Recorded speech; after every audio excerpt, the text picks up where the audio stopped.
সংবাদ শেষ করছি সারা দেশে ঘটে যাওয়া টুকরো খবর দিয়ে, জানাচ্ছেন সুমন সিদ্দিকী। ময়মনসিংহে পারিবারিক কলহে স্বামী হত্যার দায়ে দ্বিতীয় স্ত্রী আফরোজা শেখিতিকে যাবজ্জীবন কারাদণ্ড, 50,000 টাকা জরিমানা এবং 6 মাসের সশ্রম কারাদণ্ড দিয়েছে আদালত। কুড়িগ্রামের নাগেশ্বরী উপজেলায় যৌথ অভিযানে গাজার গাছসহ মাদক কারবারিকে গ্রেপ্তার করেছে পুলিশ ও বিজিবি। গাজীপুরের কালিয়াকৈরে মালবাহী ট্রাকের ধাক্কায় চালক নিহত।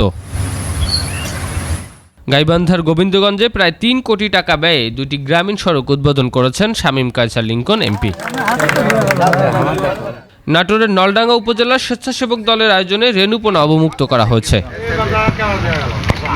পাবনায় রোটারি ক্লাব অফ এভারগ্রিনের উদ্যোগে গাছের চারা রোপণ করা হয়েছে। পাবনার বেড়া উপজেলায় জুলাই গণঅভ্যুত্থানে নিহত শহীদ খোকনের কবর জিয়ারত করেন উপজেলা ছাত্র দলের নেতৃবৃন্দ। সুমন সিদ্দিকী, বাবু, 21 টেলিভিশন।